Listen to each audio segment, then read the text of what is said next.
దేవునికి మహిమ కలుగునుగాక. హల్లెలూయా, స్తోత్రం. క్రీస్తునందు ప్రియమైనటువంటి దేవుని బిడ్డలారా, మన ప్రియ ప్రభువును, మన రక్షకుడు, మన విమోచకుడైన యేసయ్య నామములో మీ అందరికీ వందనాలు, శుభాలు తెలియపరుస్తున్నాను. అందరికీ వందనాలండి. బాగున్నారా? మీరు బాగున్నట్టుగా నీరసంగా కనిపిస్తున్నారు. మరి దేవుడు దాన్ని అంతటిని కూడా పారద్రోలుతాడు. హల్లెలూయా. మరి ప్రభు శక్తిమంతుడు, ఆయన బలమైనటువంటి శక్తిమంతుడైనటువంటి గొప్ప దేవుడు ఆయన. హల్లెలూయా. మరి రాత్రి కొద్ది సమయం దేవుని పరిశుద్ధ లేఖన భాగాన్ని మనం ధ్యానం చేసుకుందాం. ప్రతి దినము ఈ రీతిగా మనము గత 32 రోజులుగా కూడుకొని ఉన్నాం. ఈరోజు 33వ రోజు కూడికలో పాల్పొంది దేవుని వాక్యాన్ని ధ్యానం చేసేటువంటి సహాయాన్ని దేవుడు మనకిచ్చినందుకై దేవునికి కృతజ్ఞతాస్తుతి చెల్లించుచున్నాం. ఈరోజు మన ధ్యాన అంశము నోయింగ్ గాడ్ త్రూ లవ్. దేవుని తెలుసుకో, నీ యొక్క ప్రేమను వ్యక్తపరచుట ద్వారా, లేదా ప్రేమను బట్టి దేవుని నువ్వు ఎరగగలవు. మన కాంటెక్స్ట్లోనే ఉన్న అంశం ఏంటంటే గాడ్ ఈజ్ లవ్. దేవుడు ప్రేమయై ఉన్నాడు. మరి దేవుని మనం ఎలా ఎరుగుతాము? నోయింగ్ గాడ్, దేవుని మనం ఎలా ఎరుగుతాం? Through love. ప్రేమను బట్టి, ఆయన ప్రేమను బట్టి మనం ఆయన ఎరగగలం. ఆయన ఎరిగి ఉన్న మనలో అట్టి ప్రేమ మనం వ్యక్తపరచడం ద్వారా ఆయన మనలో ఉన్నాడనేది ఇతరులకు రివీల్ అవుతుంది.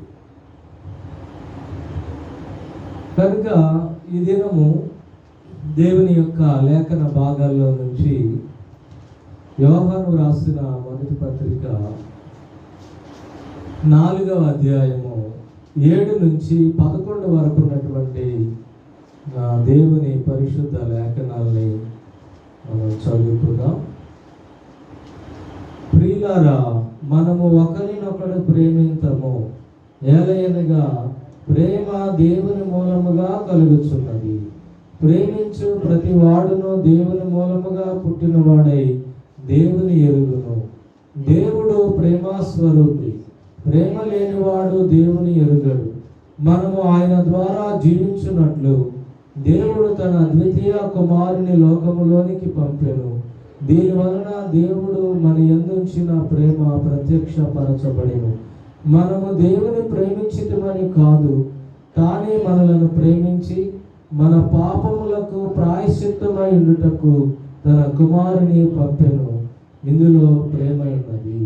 ప్రియులారా, దేవుడు మనలను ఎలాగో ప్రేమింపగా మనము ఒకరినొకడు ప్రేమింపబద్ధులమై ఉన్నాము.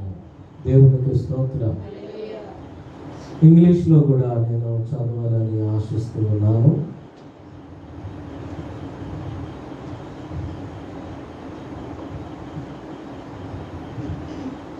First John chapter 4 verse 7 through 11.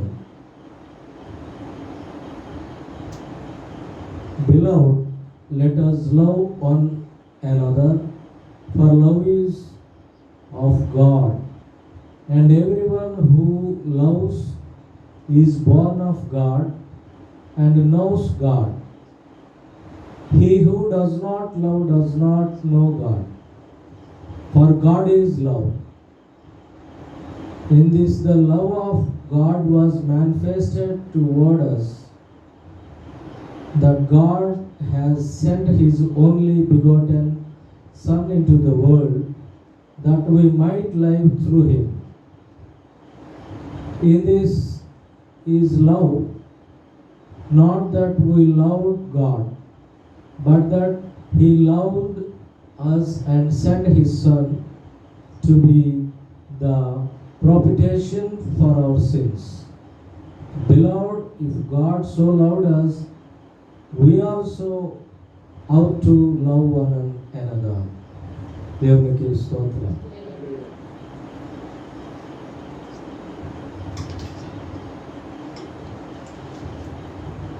దేవుని పిల్లలారా, మీరు ఒకరినొకరు ప్రేమించండి, ఎందుకంటే ప్రేమ దేవుని మూలముగా కలుగుతున్నది.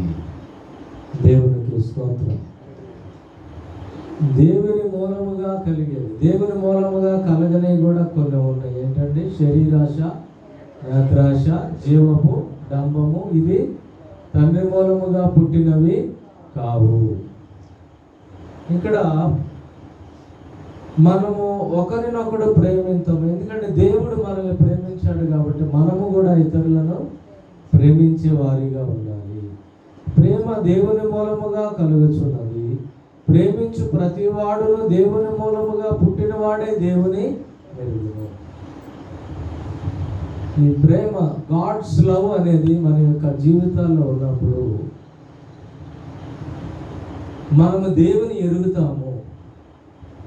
ఆ ప్రేమే దేవుడు ఎలాంటి వాడో మనం ఎరిగేటట్లుగా చేస్తుందండి.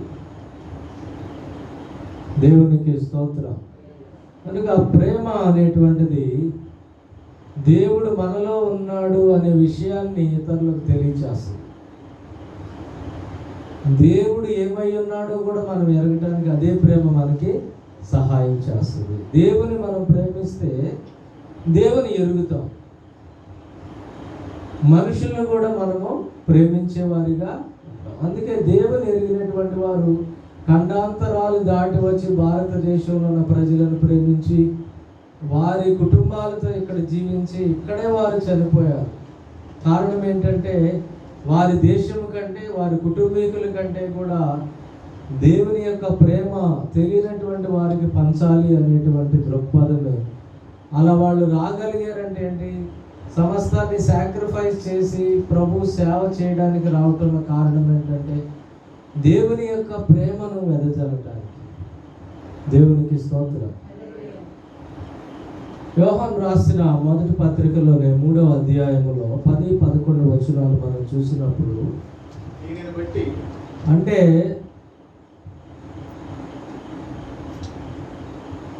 అపవాది యొక్క క్రియలు లయపరచడానికి ప్రభు వచ్చాడు. దేవుని మూలముగా పుట్టిన వారిలో ఆయన బీజము నిల్చును కనుక వాడు పాపము చేయడు. వాడు దేవుని మూలముగా పుట్టినవాడు కనుక పాపము చేయగలడు. దీనిని బట్టి దేవుని పిల్లలెవరో అపవాది పిల్లలెవరో తేటపడును. నీతిని జరిగించిన ప్రతి వాడును తన సహోదరుని ప్రేమింపని ప్రతి వాడును దేవుని సంబంధులు కాదు. నీతిని జరిగించాలి. దీనిని బట్టి మనం ప్రేమించటం వలనే మన యొక్క క్రియలే మనము దేవుని పిల్లలమా కాదా అనే విషయాన్ని మనకి రూఢిపరుస్తాయి. సహోదర ప్రేమ ఉంటుంది. 11వ వచనంలో మనం ఒకరినొకడు ప్రేమింపవలెనన్నది మొదటి నుండి మీరు వినిన వర్తమానమే కదా. నిన్ను వలె పొరుగు వారిని ప్రేమించు అనే విషయాన్ని మనం చూస్తూ వచ్చాం. మొదటి నుంచి ఎప్పటి నుంచో చెప్పబడుతున్నటువంటి మాట ఇది. మనము ప్రేమించాలి.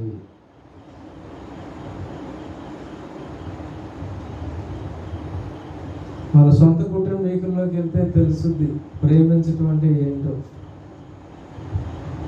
ఏమండి, తెలుసుద్దా తెలీదా? వాళ్ళు ఒక్కొక్కటి మాట్లాడుతుంటే వాళ్ళు మంచి కొరకు చెప్తున్నారా, ఎందుకొరకై చెప్తున్నారు అనేది కూడా. అయితే ఆ ప్రేమలు ఎలా ఉంటున్నాయి ఈ లోకములో? కుటుంబీకుల మధ్య ఉన్నటువంటి సంబంధ బాంధవ్యాలు. నేను ఇందాక ఒక వేరే కామెంట్, ఒక వేరే స్టడీ బైబిల్ దాంట్లో చదివాను. అందులో ఏముందంటే ఈ ప్రేమకి డెఫినేషన్ ఏం చెప్పాడంటే ఆయన సెల్ఫిష్నెస్ లేకుండా ఉండటం ఉంటుంది. హల్లెలూయా. స్వార్థం లేకుండా, ఇదిగో వీళ్ళు వీళ్ళు వీళ్ళు వచ్చారా, వీళ్ళతో అంటే ఈ వీళ్ళతో ఎక్కువ ఇంటిమేసీ కలిగి ఉంటే బెనిఫిట్ అయిపోతారు, వీళ్ళకి ఏదో జరిగిపోద్ది, రకరకాల అనుభవాలు ఉంటాయండి. కుటుంబంలో ఒకరికొకరు హై హ్యాండ్నెస్ చూపించాలని, లేకపోతే రకరకాలుగా నా చేయ పైన ఉండాలి, నేను చెప్పినట్టుగానే వినాలి, నా కింద అందరూ ఉండాలి, నేనే బెటర్ అందరికంటే అనే కొన్ని చాలా రకాలైనటువంటి డిస్టర్బెన్సెస్ అనేవి ఆత్మ సంబంధమైన వ్యక్తులకి కలుగుతుంది కొన్నిసార్లు. అలాంటి ప్లేస్లోకి వెళ్ళినప్పుడు కొన్నిసార్లు కలుగుతుంది. అయినా కూడా మనము ప్రేమించబద్ధులమై ఉన్నాము అని మాత్రం మనం ఎరగాలి. హల్లెలూయా. ఏం చేయాలమ్మా? అలాంటి పరిస్థితుల్లో కూడా మనము దేవుని ప్రేమనే చూపించాలి. కొన్నిసార్లు చాలా ఇరిటేషన్ వస్తుంది, ఏంట్రా ఇలాంటి ఇంతగా నేను ప్రేమిస్తుంటే ఇలాంటి ద్వేషము నా పట్ల కలిగి ఉన్నారు, కుయుక్తిగా నడుచుకుంటున్నారు ఎందుని బట్టి అనేటువంటి అనుభవాలు వస్తాయి సమాజంలో మనం చూస్తూ ఉంటాం. అయినా కూడా దేవుని ప్రేమ మనలో ఉన్నప్పుడు వాటన్నిటిపై మనం జయాన్ని పొందుకుంటాం. ఎందుకంటే భాగం అదే 4:4 ఏమన్నది? చిన్నపిల్లలారా మీరు దేవుని సంబంధులు, మీలో ఉన్నవాడు లోకములో ఉన్నవాడి కంటే గొప్పవాడు కనుక మీరు వారిని హల్లెలూయా. మనలో ఉన్నటువంటి దేవుని యొక్క గొప్పతనాన్ని బట్టి మనము అన్ని విషయాల్లో జయమును మనము పొందుకునేటువంటి శక్తిని దేవుడు ఇస్తా ఉన్నాడు. ఎక్కువ బలపడేటప్పుడు ఎక్కువ డిస్టర్బెన్సెస్ అనేవి జరుగుతాయి. ఎందుకని ఆ ఎదుగుదల అంతా కూడా కూల్చివేయాలని చూస్తాడు అపవాది. ఎంతో శక్తితో ఉంటాం, కొలాప్స్ అయినట్టుగా ఉండదు, కానీ అవ్వదు, చేయలేడు అపవాది. మరలా దేవుడు దాన్ని పటిష్టపరుస్తాడు. దేవునికి స్తోత్రం. అరే చక్కగా ప్రార్థనలో ఉన్నాను, ప్రార్థనలో గడిపిల్లాను, బయటికి వెళ్ళగానే ఏంటి నా యొక్క పరిస్థితులు ఇలా అయిపోయింది, ఎంతో అసమాధానంతో నేను నింపబడ్డాను, అయ్యో ఏంటి నాకు ఈ పరిస్థితులు అనేటువంటి అనుభవాలు కలుగుతాయి. దేవుని యొక్క ప్రేమ గొప్పది. హల్లెలూయా. వాటన్నిటిపై మనకు జయాన్ని ఆయన అనుగ్రహించేవాడుగా.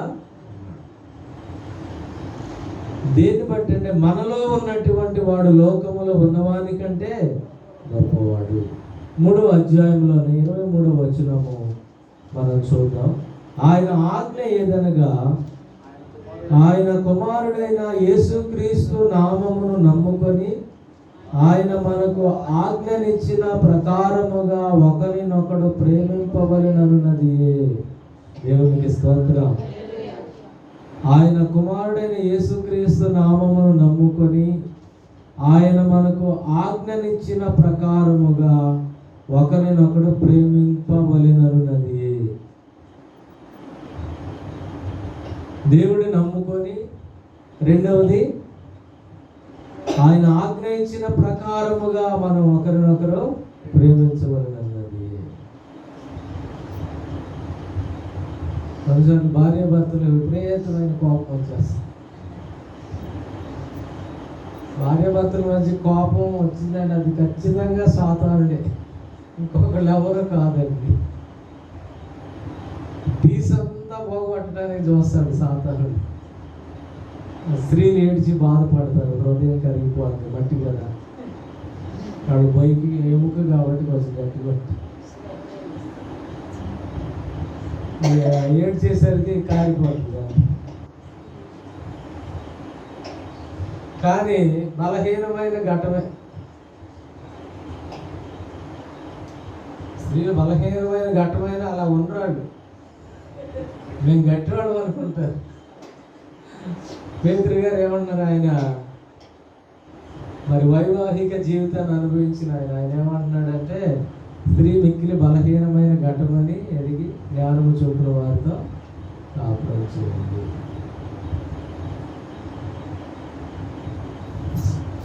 అపవాది యొక్క శక్తులు లయపరచడానికి దేవుడు వచ్చాడు. అపవాది శక్తులను లయపరిచేశాడు. వాడి శక్తిని తీసేసి వెళ్ళిపోయాడు. ఆయన కోరలు బీకేశాడు. ఇప్పుడు సాధారణ కోరలు బీకిన పాము, తలకాయ చితక్కొట్టిన పాము తోక ఆడేస్తున్నాడు. ఆయన మరణాన్ని తీసుకొచ్చేసాను అనుకున్నాను. మరణముపై కూడా జయమిచ్చాడు మన ప్రభు. దేవునికి స్తోత్రం. అందుకనే దేవుని పిల్లల్ని కొంత డిస్టర్బ్ చేయగలిగినా కూడా మన యొక్క ప్రభు మనకు జయాన్ని ఇచ్చి బలపరిచేటువంటి దేవుడుగా ఉన్నాడు. హల్లెలూయా. నేను చెప్పిన వర్తమానాలే నేను అనేక సార్లు వింటున్నానండి. నేను చెప్పినట్టు ఉండట్లేదు నాకు. మళ్ళీ రాత్రికి వెళ్ళి నేను వింటున్నాను, మళ్ళీ పొద్దున్నే వింటున్నాను. నన్ను బలపరుస్తున్నాయి నేను చెప్పిన వర్తమానాలు. ఎందుకంటే ఇది ఆత్మదేవుని యొక్క ప్రేరణతో చెప్పబడినటువంటి లేఖనం. దేవునికి స్తోత్రం. కనుక ప్రేమ దేవుని మూలముగా కలుగుచున్నది. ప్రేమించి ప్రతివాడు దేవుని మూలముగా పుట్టినవాడే దేవుని వెలుగును. ప్రేమ దేవుని మూలముగా కలుగుతుంది. తెస్సలోనికైలకు రాసిన మొదటి పత్రిక 4వ అధ్యాయము 9వ వచనం.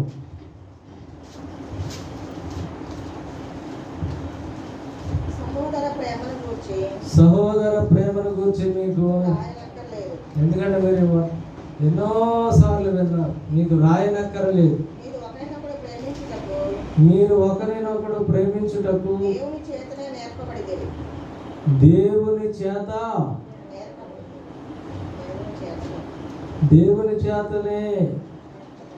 దేవునికి స్తోత్రం. దేవుడే నేర్పించాడంట, నేర్పబడ్డారు. హల్లెలూయా. దేవుని చేత నేర్పబడి. ఎవరు నేర్పించారంట ప్రేమించాలని? స్వయంగా దేవుడు నేర్పించాడు. లేకపోతే మనం ఎందుకు సహాయం చేస్తాం? పొరపాటును చేయం. మన డబ్బులు ఎందుకు వెచ్చిస్తాం? పొరపాటును వెచ్చించాం. ఇతరుల కొరకు టైం ఎందుకు ఖర్చు చేస్తాం? పొరపాటున చెయ్యం. మన టైం అంతా మనకే వాడుకుంటాం. హల్లెలూయా. కనుక దేవుని చేత నేర్పించబడ్డాం ఆ విషయాన్ని. కాబట్టి దేవుడు నేర్పించిన దాన్ని మనము తూచా తప్పకుండా పాటించే వారిగా ఉండాలి. హల్లెలూయా. స్తోత్రం. 3:14 మన కాంటెక్స్ట్ అంటే యోహాను రాసిన మొదటి పత్రిక 3:14. మనము సహోదరులను ప్రేమించుచున్నాము గనుక మరణములో నుండి జీవములోనికి దాటి ఉన్నామని ఎరుగుతున్నాము. అంటే ఫెయిత్ యొక్క ఎక్స్ప్రెషన్ ఏంటంటే, అంటే దేవుని నమ్మామనే దానికి రుజువు ఏంటంటే ప్రేమ కలిగి ఉండటము, దేవుని ప్రేమ కలిగి ఉండటము. దేవునికి స్తోత్రం. ఇప్పుడు యవనస్తులు ప్రేమలని తిరుగుతూ ఉన్నారు. ఆ ప్రేమలు ఎలా ఉన్నాయండి?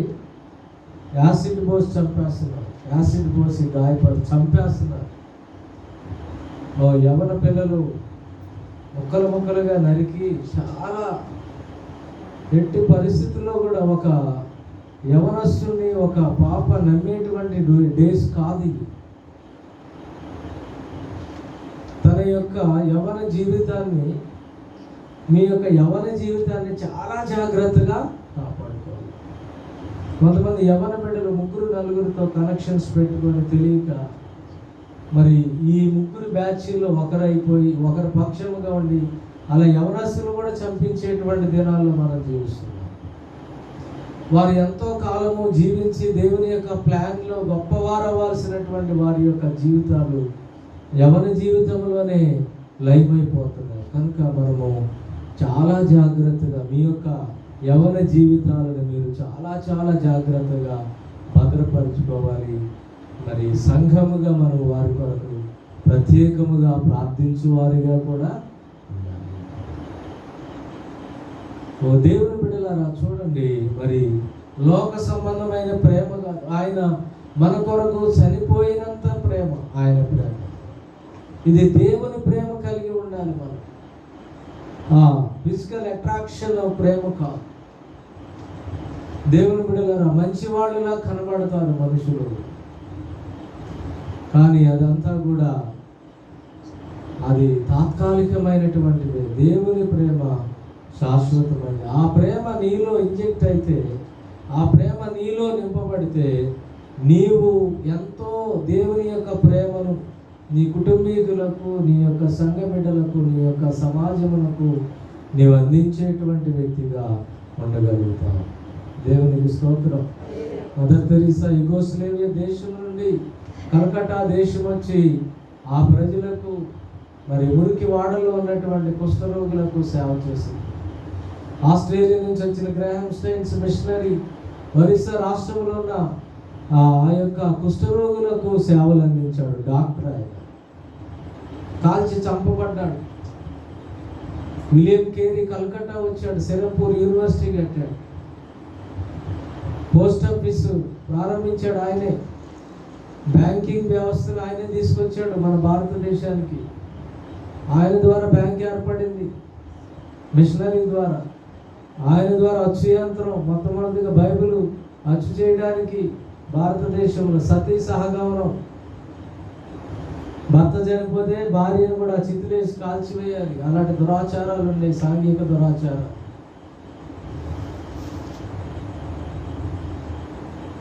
దాని కొరకు పోరాడారు.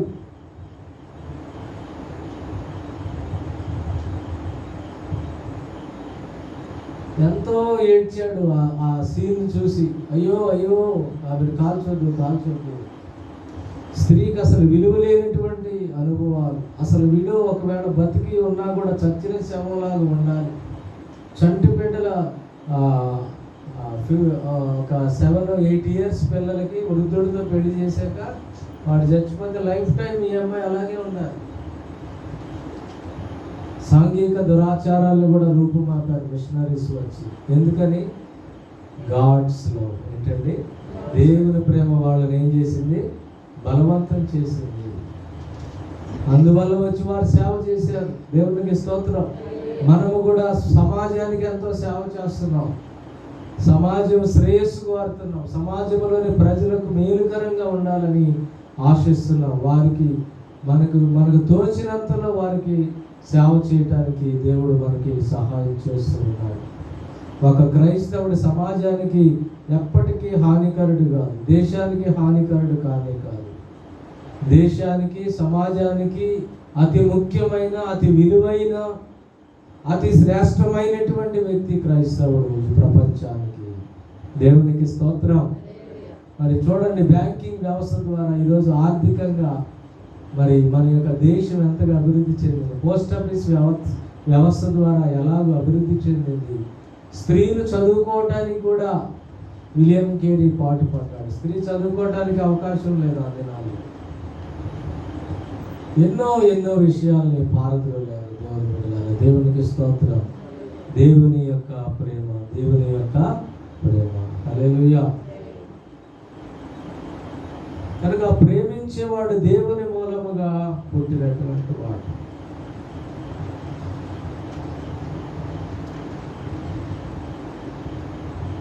ఎనిమిదవ వచనము, దేవుడు ప్రేమస్వరూపి, ప్రేమ లేనివాడు దేవుడు ప్రేమ కలిగిన వాడు. ఎంత ప్రేమ కలిగిన వాడు అంటే, రోమీలకు రాసిన పత్రిక 5వ అధ్యాయము 8వ వచనాన్ని ఒకసారి దయచేసి చదవండి. అయితే దేవుడు మన ఎడల తన ప్రేమను వెల్లడిపరుచుచున్నాడు. ఎట్లనగా మనం ఇంకను పాపులమై ఉండగానే క్రీస్తు మన కొరకు చనిపోయాడు. మనం ఇంకా పాపులమై ఉండగానే, నువ్వు వస్తావు, ఈ లోకంలో పడతావు, పాపివై పాపపు క్రియలని చేస్తావని దేవుడు ఎరిగి కూడా, దేవుని బిడ్డలారా, మనలను ప్రేమించి మన కోసం చనిపోయాడు ఆయన. దేవునికి స్తోత్రం.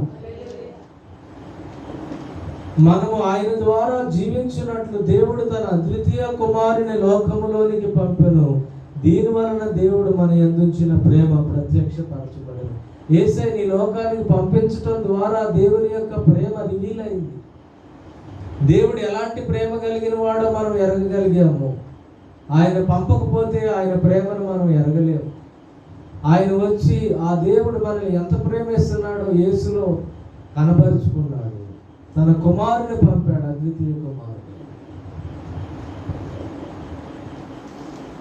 మనం ఇంకా పాపులమైనగానే క్రీస్తు మన కొరకు చనిపోయాడు.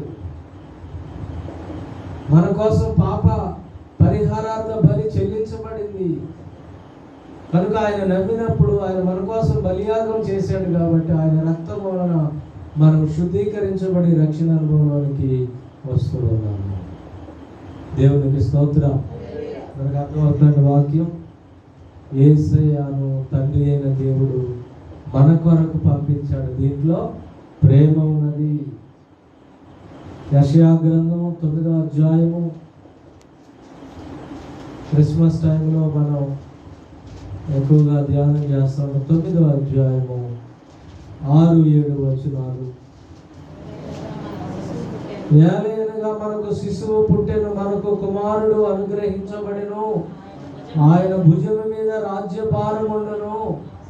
ఆశ్చర్యకరుడు, ఆలోచనకర్త, బలవంతుడైన దేవుడు, నిత్యులకు తండ్రి, సమాధానకర్త అని, సమాధానములకు అధిపతి అని ఆయనకు పేరు. హల్లెలూయా.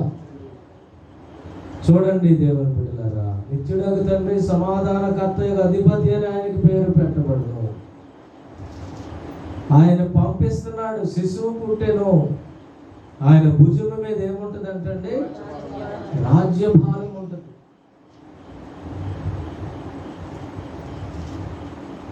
మన యొక్క పాప భారం అంతా కూడా ఆయన మోసుకొని దాన్ని తొలగించి మనలను ఆయన మీద వేసుకొని పరలోకం తీసుకెళ్ళడానికి వచ్చినటువంటి దేవుడు. మన పాప శిక్ష అంతా ఆయన ఈ భూమి మీద తీసేసుకొని మన కొరకు పాప పరిహారార్థ బలిగా బలి అయిపోయి మనలందరినీ ఆయన భుజం మీద వేసుకొని, అంటే ఆయన భుజం మీద రాజ్యభారం ఉంటుంది. ఎంత బరువైనా కూడా మోయటానికి ఇష్టపడి వచ్చినటువంటి గొప్ప దేవుడు మన ప్రభు. శిలువ మరణం పొందే అంతగా మన కొరకు ఆయన బలి అవ్వడానికి వచ్చినటువంటి గొప్ప దేవుడు. దేవునికి స్తోత్రం. ఇంకా మరొక మాట కూడా మనం చూద్దాం. యోహాను సువార్త 3:16 మనకి కంటకు వాక్యమే. దేవుడు లోకమును ఎంతో ప్రేమించెను, కాగా ఆయన తన ద్వితీయ కుమారునిగా పుట్టిన వాని యందు విశ్వాసముంచు ప్రతివాడు నశింపక నిత్య జీవము పొందినట్లు ఆయనను అనుగ్రహించాడు. దేవుడు లోకాన్ని ప్రేమించి ఏం చేశాడు? కాగా తన అద్వితీయ కుమారుని యందు విశ్వాసం ఉంచు ప్రతివాడు నశింపక నిత్య జీవము పొందటానికి. అంటే ఆయన తండ్రి పంపినటువంటి కుమారుని నమ్మినటువంటి వ్యక్తి నశించి నరకాగ్నికి వెళ్లకుండా నిత్య జీవం పొందుకోవడానికి ఆయనని ఈ లోకానికి పంపాడు. యేసయ్య రావటం వల్ల మనకు నిత్య జీవం లభించింది. యేసయ్య రాకపోతే, యేసు లేకపోతే పరలోకానికి మార్గమే లేదు. నిత్య జీవానికి ఒక మనిషికి అవకాశమే లేదు. యేసు లేకుండా రక్షించబడే అవకాశమే లేదు. పరలోకం వెళ్ళే అవకాశమే లేదు. దేవునికి స్తోత్రం. యేసే మనకి ప్రాముఖ్యమైనటువంటి వాడు. హల్లెలూయా. 10వ వచనాన్ని మనం చూద్దాం. యోహాను సువార్త 4వ యోహాను రాసిన మొదటి పత్రిక 4:10. మనము దేవుని ప్రేమించితిమని కాదు, తానే మనలను ప్రేమించి మన పాపములకు ప్రాయశ్చిత్తమై ఉండుటకు తన కుమారుని పంపెను. ఇందులో నువ్వు ప్రేమగా చూసుకుంటేనే నేను ప్రేమగా ఉంటా, మీరు ప్రేమిస్తేనే నేను ప్రేమిస్తా. అది మానవ సంబంధమైంది. పాస్టర్ గారు నవ్వుతున్నారు. మానవ సంబంధమైంది. కానీ మనము ప్రేమించకపోయినా కూడా దేవుడు మనల్ని ప్రేమించిన రీతిగా మనము కూడా ఆయన నమ్మిన మనము అన్ని పరిస్థితుల్లో కూడా ప్రేమ కలిగిన వారుమై క్వశ్చన్స్ ఉన్నాయి కదా వస్తున్నారు.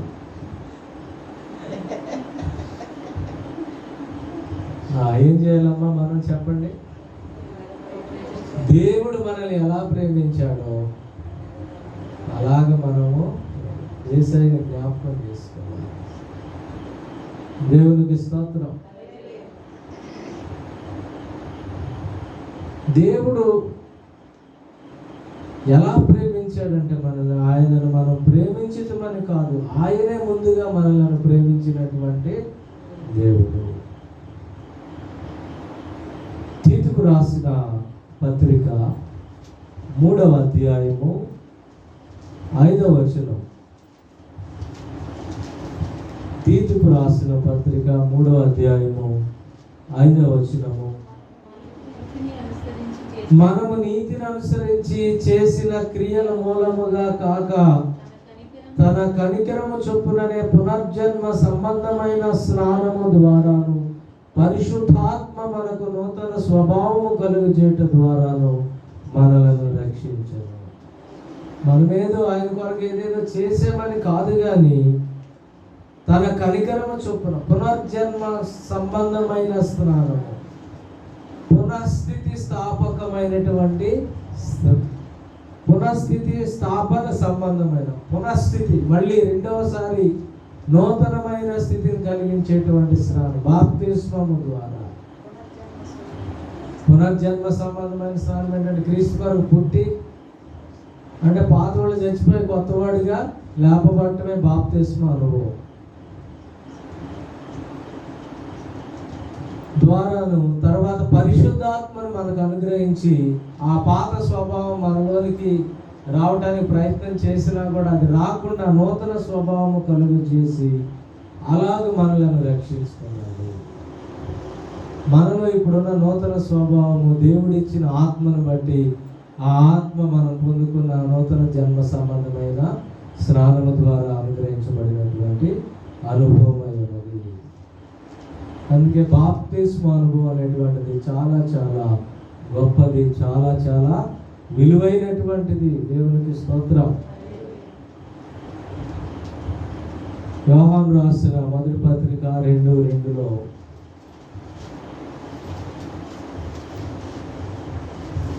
ఆయనే మన పాపములకు శాంతికరమై ఉన్నాడు, మన పాపములకు మాత్రమే కాదు సర్వలోకమునకును శాంతికరం. ఒక మనిషి శాంతిని పొందుకోవాలంటే, సమాధానాన్ని పొందుకోవాలంటే, పాపం విమోచన పొందుకోవాలంటే యేసయ్య ద్వారా మాత్రమే. మనకు మాత్రమే కాదు కానీ ప్రపంచం మొత్తానికి కూడా ఆయనే శాంతికరమై ఉన్నాడు అనే విషయాలు మనం చూస్తూ ఉన్నాం. 11వ వచనాన్ని ధ్యానం చేసుకొని మనం ముగించుకుందాం. వాక్య సందేశం తర్వాత మన ప్రార్థనలు గడుపుదాం. ప్రియులారా, దేవుడు మనల్ని ఎలాగూ ప్రేమింపగా మనం ఒకరినొకడు ప్రేమింపబద్దులమని. దేవుడు ఎలా ప్రేమించాడంటే 10వ వచనంలో, మనం ఆయనను ప్రేమించితమని కాదు, ఆయనే మనలను ప్రేమించాడు. మనల్ని ప్రేమించిన వారిని మనం ప్రేమిస్తే దానివల్ల ఏం ఫలం కలదు. మనం ప్రేమించబడకపోయినా కూడా మనం ఇతరులను ప్రేమించే వారిగా ఉండాలనేటువంటిది దేవుని యొక్క ఉద్దేశము. ఎలా పాస్టర్ గారు మనము మరి అట్లా ఎలా ప్రేమించాలి అని అనకూడదు. ఎందుకంటే దేవుడు మనల్ని అలాగూ ప్రేమించాడు. మనము కూడా ఆయన ప్రేమను ఇతరులకు అలాగూ చూపబద్దులమై ఉన్నాము. అది ప్రేమిస్తే మనం ప్రేమించడం అనేది, దేవుని ప్రేమను వ్యక్తపరచడం అనేది, దేవుని యొక్క ప్రేమ మనం షేర్ చేయడానికి అటు నుంచి వస్తేనే ఇటు నుంచి సాంబారిస్తేనే పప్పుచారు, వాళ్ళు పచ్చడి పెడితేనే నువ్వు కూడా ఏదో ఒకటి, లేకపోతే లేదు. అది వ్యాపారం అయితే ప్రేమ అవుతుంది. అదిగో ఏదో నాకు ఇది చేశారు కాబట్టి ఏదో తీర్చేసుకోవాలి, రుణం అయిపోవాలి. అలా కాదు. ఏమీ ఆశించకుండా పంచేటువంటి దేవుని యొక్క ప్రేమ. దేవునికి స్తోత్రం. మత్తయి సువార్త 18:33 యేసయ్య ఒక ఉపమానం చెప్పారు. 18:33 ఒకసారి చదవండి.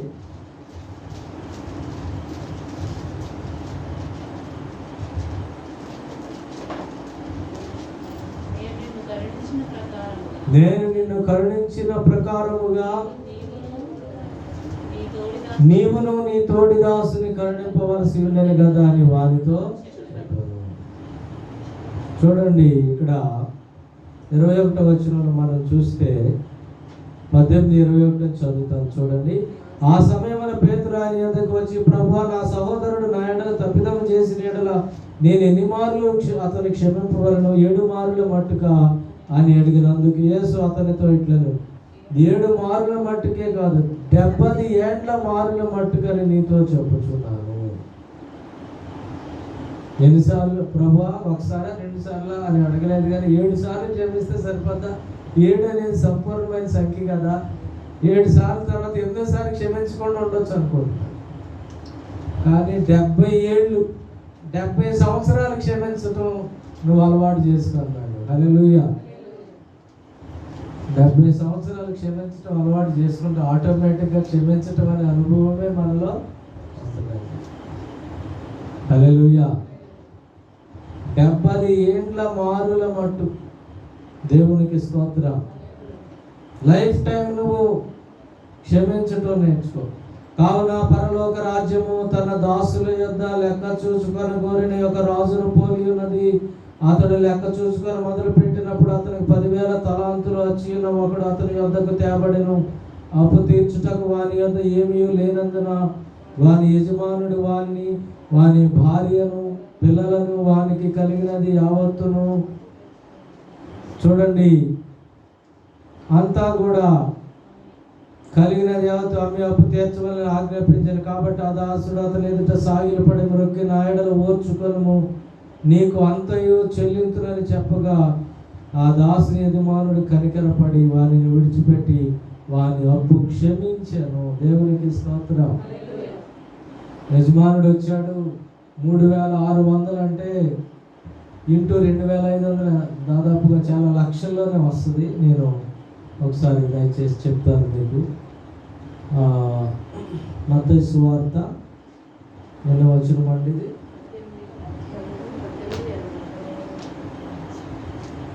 మత్తయి సువార్త 18లో 3,600 ఇంచుమించు ఒక తలాంతు వచ్చి 3,600. ఇప్పటికీ కూడా తలాంతులు ఉన్నాయి అక్కడ వాళ్ళకి సంబంధించిన దాంట్లో. ఇక్కడ 18వ అధ్యాయము ఒక తలాంతు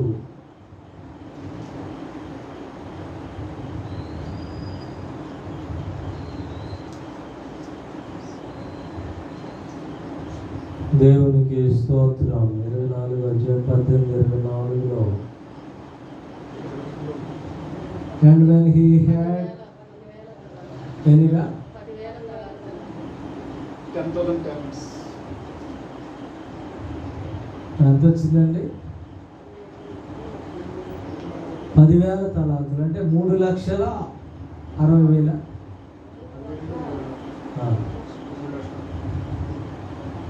ఆ దినాల్లో అంత డబ్బు వచ్చి ఉన్నాడు. దేవుని బిడ్డలారా చూడండి, ఇది ఎంత క్షమించదగినటువంటి విషయం. అప్పంతా కూడా 10,000 talent. This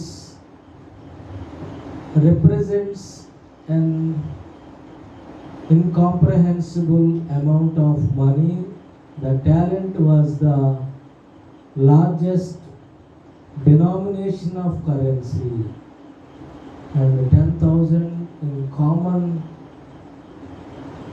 parlance signified an infinite number. చూడండి, ఇది లెక్కించడానికి వీలు లేనంత అంటండి. సారీ, అక్కడ కామర్స్ మేడం గారు సీరియస్ చూస్తున్నారు. 3,60,00,000. ఏమండి, తప్పు చెప్పకూడదు. నన్ను కూడా డైవర్ట్ చేశారు. ఏంటి ఎంత తక్కువ అనుకోండి. సరే, అసలు మీనింగ్లోకి వెళ్తే ఇన్ఫైనైట్, అది లెక్కించలేనంత అప్పు అంటాడు. అంత అచ్చి ఉన్నాడు అతను. వీడి పిల్లలందరినీ బయటికి తీసుకొచ్చేసి బానిసలుగా చేసేసి వీడి ఆస్తిని అంతా కూడా వేలం వేసేసి ఆ ప్రాపర్టీ రికవర్ చేసేసుకొని అప్పు తీర్చివేయాలి అని యజమానుడు చెప్పినప్పుడు, అయ్యా ఎట్లా తీర్చారని కాళ్ళ మీద పడినప్పుడు జాలి కలిసి ఆ అప్పంతటిని కూడా అతను క్షమించి ఉన్నాడు. అయితే ఆ దాసుడు బయటికి వెళ్ళి తనకు 100 దేనారములు అచ్చి ఉన్న తన తోడి దాసులలో ఒకరిని చూచి వాని గొంతుకు పట్టుకొని, ఇతను ఎంత బాకీ ఉన్నాడు? ₹100 బాకీ ఉన్నాడు. ₹100 బాకీ ఉన్నాడు. ₹100 ఒకడికి ఇచ్చాడు.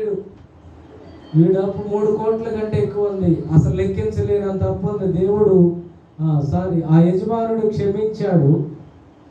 క్షమించబడ్డా బయటకు వచ్చి ఏం చేస్తున్నాడు? ₹100 ఇచ్చి ఇవ్వాల్సినాడు పట్టుకొని ఎంతో సంతోషించాలి కదా, ఇతను కూడా క్షమించాలి కదా. కాలర పట్టుకొని గొంతుకు పట్టుకున్నాడంట. నీవు వచ్చినదే చెల్లించమని. అందుకు వాని తోడిదాసుడు సాగిలపడి, నా ఎడల ఓర్చుకొను, నీకు చెల్లించదనని వానిని వేడుకొనను గాని వాడు ఒప్పుకొనక అచ్చినది చెల్లించు వరకు వారిని చెరసాలలో వేయించాడు. కాగా వాని తోడిదాసుడు జరిగినది చూచి మిక్కిలి దుఃఖపడి వచ్చి జరిగినదంతయు తమ యజమానునికి వివరింపగా, అప్పుడు వాని యజమానుడు వారిని పిలిచి, చెడ్డదాసుడా, నీవు నన్ను వేడుకొంటివి గనుక నీ అబ్బంతయు క్షమించితిని. నేను నిన్ను కరుణించిన ప్రకారము నీవును నీ తోడి దాసును కరుణింపవలసి ఉండేను కదా అని వానితో చెప్పాను. హల్లెలూయా. దేవుడు నీ సమస్త పాపములు క్షమించాడు. కానీ నీ జీవితంలో నీ విషయంలో ఒక వ్యక్తి ఒక తప్పిదం చేస్తే దానిని నీవు క్షమించలేనటువంటి వ్యక్తిగా ఎలా ఉన్నావు? తీసుకోలేని వ్యక్తిగా ఎలా ఉన్నావు? ఒక మాటను తీసుకోలేని వ్యక్తిగా ఎలాగ నీవు ఉంటున్నావు? ఓ దేవుని బిడ్డలారా, ప్రభు నిన్ను అలాగూ క్షమించగా నీవు క్షమించే విషయంలో అలాగే ఎందుకుంటున్నావు? కుటుంబీకులను ఎక్స్క్యూజ్ చేస్తున్నావా? భర్తను ఎక్స్క్యూజ్ చేస్తున్నావా? భార్యను ఎక్స్క్యూజ్ చేస్తున్నావా? పేరెంట్స్ విషయంలో ఎక్స్క్యూజ్ చేస్తున్నావా? ఇతరుల విషయంలో మనము ప్రభు నా యొక్క సమస్త పాపములను క్షమించాడు, దుర్నీతి నుంచి విడిపించాడు, నీవు ఎలా ఉన్నావు అనేటువంటి ప్రశ్న ఇప్పుడు ప్రభు అడుగుతాను. 33 ఏమన్నాడు? నేను నిన్ను కరుణించిన ప్రకారము నీవు నీ తోడి దాసుని కరుణింపవలసి ఉండేది కదా అని వారితో చెప్పాను.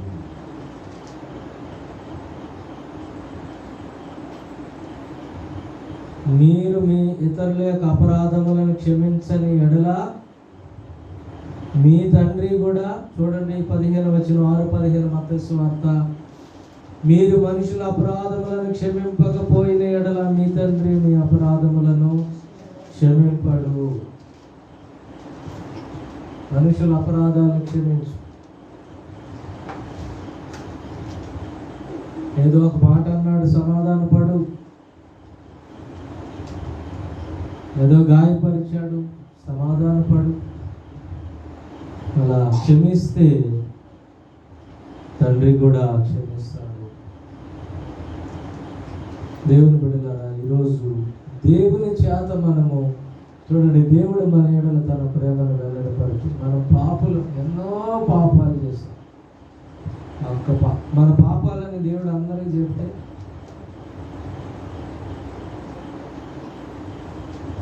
కనబడే 1-2 కనపడతాయి అంతే. మీరెంత భయంకరలో దేవుడికి బాగా తెలుసు. నీ హృదయాన్ని ఓపెన్ చేసినప్పుడు ఎంత దుర్గంధం వస్తుందో తెలుసా?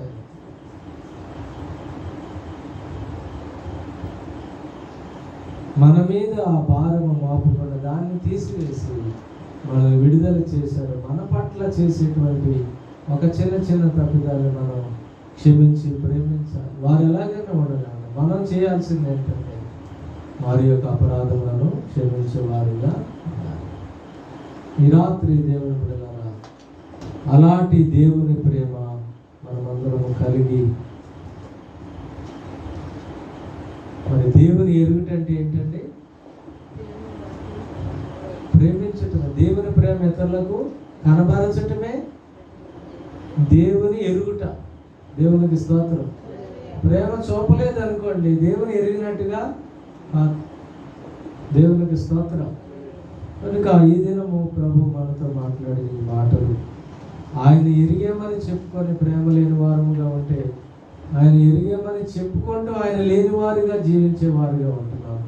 అయితే ఈ రాత్రి ఆ ప్రభువుని ఎరిగిన మనము, ఆయన క్షమించిన రీతిగా మనల్ని కొన్ని కోట్ల పాపాలు ఆయన క్షమించాడు. ఇతరుల పట్ల 1-2 పాపాలు మనం క్షమించలేని వారిగా ఉండే దుస్థితిలో మనం ఉండకుండా, ఆయన ఎరిగిన మనము ఆయన వల్లే మనం ఇతరులను ప్రేమించి మరి క్షమించే మనసు కలిగి ఉండటానికి, మరి 70 ఏండ్లు క్షమించాలని చెప్పిన ప్రభు మాటను బట్టి ప్రభువుని మహిమపరుస్తూ ప్రార్థన చేసుకుందాం.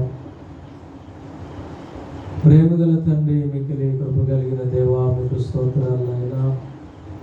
ఈ 33వ రోజు కూడికలో పాలు పొందిన నీ ప్రియబిడ్డలను దీవించి ఆశీర్వదించండి. మీ గొప్ప కృపకు నీ బిడ్డలను అప్పగిస్తున్నాను ప్రభువా. నాయనా ప్రభువా, నిన్ను ఎరుగుటంటే నాయనా ప్రేమించుటయే అని నాయన తెలియపరచు. ఒకరినొకరు ప్రేమించుటేనే తప్ప మరి ఏ విషయంలో అచ్చి ఉండవద్దని చెప్పావు నాయన. ప్రేమ శాశ్వత కాలముండును, అగాధ జలముల ప్రేమను ఆర్పజాలము. బాగా విశ్వాసం, నిరీక్షణ, ప్రేమ, ఈ 3 నిలుచును. వీటిలో శ్రేష్టమైనది ప్రేమే అని చెప్పావు నాయన. నేను మమ్మల్ని ప్రేమించిన రీతిగా మేము ఇతరులను ప్రేమించుటకు సహాయం చేయండి. తద్వారా మిమ్మల్ని ఎరిగిన వారముగా ఆయన ప్రత్యక్షమవటానికి, ఇతరులకు ప్రత్యక్షపరచుకోవడానికి మాకు సహాయం చేయండి. మాలో కొదువైన దేవుని ప్రేమ మాలో పుట్టించున్నాను. మీ ఆజ్ఞలు గైకొంటే మిమ్మల్ని ప్రేమించే వారిగా ఉంటామని చెప్పాను. ఆజ్ఞలు గైకొని శక్తి, పరిశుద్ధాత్మను అనుగ్రహించి ఇంకా బలపరచండి. నా వాక్యము బిడ్డల హృదయాల్లో నిరంతరంగా ఫలించడానికి సహాయం చేయండి. ఉదయకాలం పరిచర్యలో పాల్పొందిన బిడ్డలను దీవించిన ఎంతో విస్తరించి ప్రార్థించి ఉన్నారు. మీకు స్తోత్రం. అయినా నాయన సాయంకాల పరిచర్యలో కూడా ఆయన బలపరిచి, ఆరోగ్యం ఇచ్చి, శక్తినిచ్చి బలపరిచి వాడుకుంటున్నందుకు స్తోత్రం. చేరు వచ్చిన సమాజమును దీవించి ఆశీర్వదించి మీ కృపలో బహుగా వృద్ధి పొందించండి. ఈ యొక్క ఆన్లైన్ ద్వారా వీక్షిస్తున్న నీ ప్రియ బిడ్డలను వారి కుటుంబాల్లో సమాధానము, నెమ్మది విస్తరింపచేయండి. కుటుంబాల్లో నెమ్మది, సమాధానము, భార్య భర్తల మధ్య సమాధానము, నెమ్మది, సహోదరుల మధ్య, సహోదరీల మధ్య, రక్త సంబంధుల మధ్య, లోకములో ఉన్న వ్యక్తులతో సమాధానము, నెమ్మది విస్తరింపచేయండి. ఆయన ఒకవేళ క్షమించాల్సిన విషయాల్లో అచ్చి ఉంటే క్షమించి మిమ్మల్ని మహింపరచడానికి సహాయం చేయండి. మీరు మనుషుల అపరాధములు క్షమించని ఎడల మీ పరలోకమందున తండ్రి మీ అపరాధములు క్షమించడని వ్రాయబడింది. ఓ ప్రభువా, మేము ఇతరులను క్షమించి నాయన మీ క్షమాపణ పొందుకోవడానికి సహాయం చేయండి. ఎక్కువ క్షమాపణ పొందిన మేము కొద్ది క్షమాపణ నాయన మీరు అడుగుతూ ఉన్నారు. మేడలు 1-2 అపరాధాలు చేసిన వారిని మేము క్షమించి దయతో వారిని అయా నాయన ప్రేమించే మనసు మాకు ఇచ్చి మమ్మల్ని ఇంకనూ రూపాంతరపరచండి. ఇప్పటి వరకు అటు స్థితి కలిగి ఉండటాన్ని బలపరుస్తూ వచ్చారు, ఇంకనూ బలపరచండి. అంతము వరకు నాయన ప్రేమ కలిగి ఉండటానికి సహాయం. ప్రేమ కలిగి ఉండటమే నేను ఎరగటమని చెప్పాను. అటు అనుభవాలతో మమ్మల్ని సమయంలో నింపి బలపరచండి. వర్తమానంలో ప్రతి ఒక్కరిని బహుగా దీవించి ఆశీర్వదించండి. మీ కృపను వృద్ధి పొందించండి. మీ గొప్ప కృపకు అప్పగిస్తూ యేసు నామములో అడిగి వేడుకొనుచున్నాను తండ్రి. ఆమేన్. Thank you Jesus. అందరికీ వందనాలండి.